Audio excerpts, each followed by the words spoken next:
Cô xin chào tất cả các con. Hôm nay cô rất vui khi được gặp lại các con trong giờ phát triển nhận thức, đề tài khám phá máy bay và tàu hỏa. Trước khi vào bài học, cô mời các con xem video cùng cô nhé.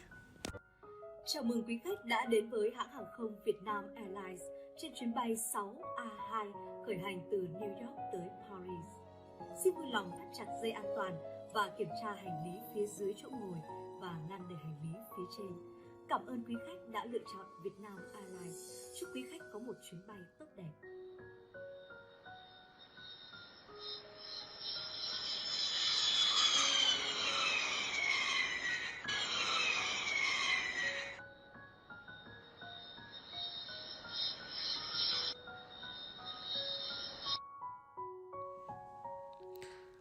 Các con vừa xem đoạn video nói về phương tiện giao thông nào?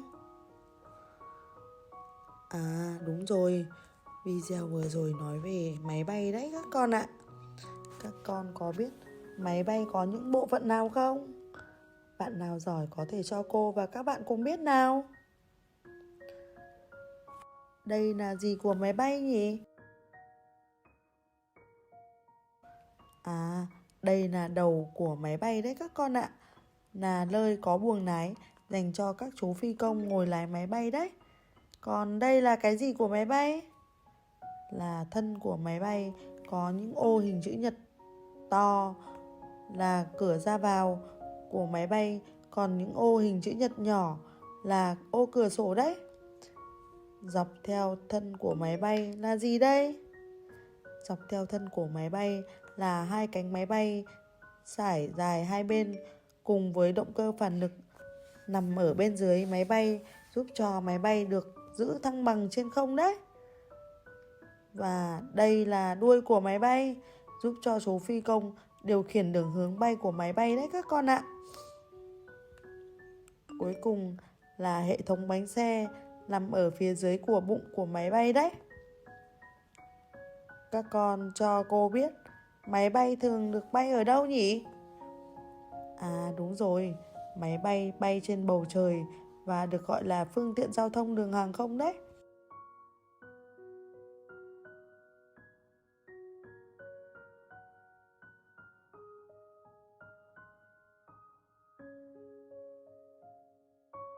Bạn nào giỏi cho cô biết máy bay có lợi ích gì đối với con người?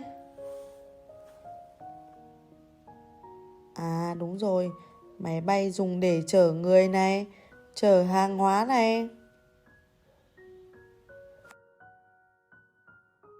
Trên máy bay, các con cần chú ý điều gì?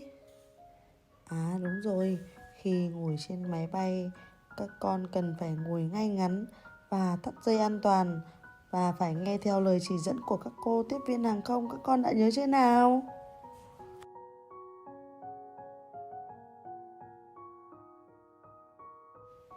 Ngoài máy bay là phương tiện giao thông đường hàng không, các con còn biết những phương tiện giao thông đường hàng không nào?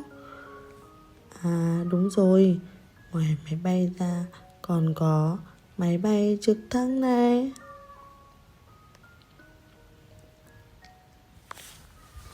máy bay phản lực này, khinh khí cầu này.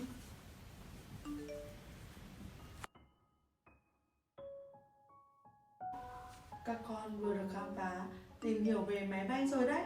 Bây giờ cô có một câu đố muốn dành tặng cho chúng mình. Chúng mình cùng lắng nghe xem câu đố đó là gì nhé. Trên thân nhiều đốt, trong ruột nhiều con, chạy như rắn trườn, thở ra toàn khói. Đố các con đó là gì? À, chúng mình cùng nhìn xem đó là gì nhé. À đúng rồi, đó là tàu hỏa đấy các con ạ. Thế các con có biết tàu hỏa là phương tiện giao thông đường gì không? À, tàu hỏa là phương tiện giao thông đường sắt đấy. Các con có biết tàu hỏa gồm những bộ phận nào không? Tàu hỏa gồm có đầu tàu hỏa này, toa tàu hỏa này, bánh tàu hỏa đấy. Các con có biết đây là cái gì không? À đúng rồi, đây chính là đầu tàu hỏa đấy. Đó là nơi để cho các bác ngồi lái tàu đấy các con ạ. Các con có biết đây là gì không? À, đây là toa tàu đấy các con ạ. Các con có biết toa tàu có gì đặc biệt không? Có rất nhiều toa giống nhau, các toa nối với nhau để tạo thành đoàn tàu rất là dài đấy. Toa tàu nhiều như vậy để làm gì các con có biết không? À, toa tàu nhiều là để chở người này, chở hàng hóa này. Thế các con có biết là tàu hỏa đi được là nhờ có gì không? À đúng rồi, tàu hỏa đi được là nhờ có bánh tàu đấy. Và bánh tàu đi được là nhờ có đường ray đấy các con ạ. Con có biết tiếng còi tàu kêu như thế nào không? Bây giờ chúng mình cùng nghe tiếng kêu của còi tàu nhé.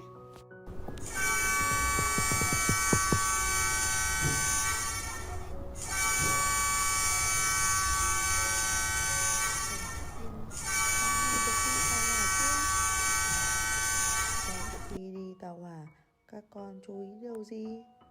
À đúng rồi, chúng mình nhớ phải nghiêm chỉnh, chấp hành luật lệ giao thông đường sắt, không chạy nhảy, đùa nghịch trên tàu các con đã nhớ chưa nào? Cô thấy chúng mình học rất ngoan và giỏi đấy. Cô thưởng cho chúng mình một trò chơi. Trò chơi của cô có tên gọi là Ai thông minh hơn. Cách chơi như sau. Cô đưa ra các câu hỏi, chúng mình cùng suy nghĩ 5 giây. Sau đó chúng mình hãy trả lời. Bạn nào thắng, cô sẽ thưởng cho một mặt cười. Các con đã nắm rõ luật chơi chưa nhỉ?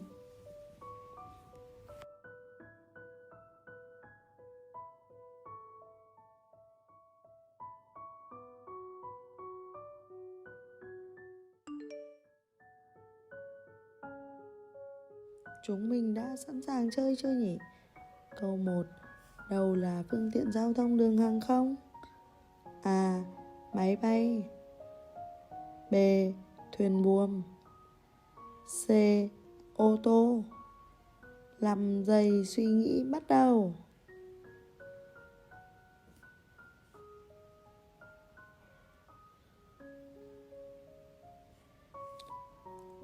Đã hết thời gian rồi. Và đáp án đúng là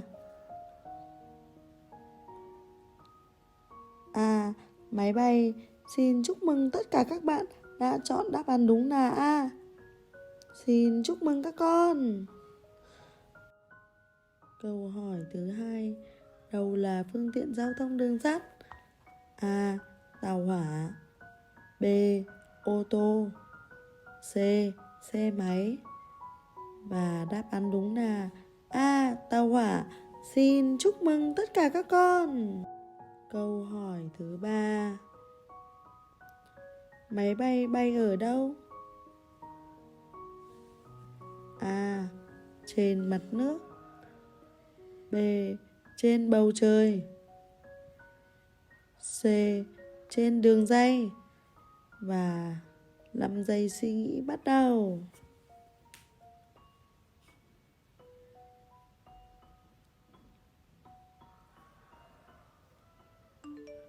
Đã hết giờ rồi. Đáp án đúng là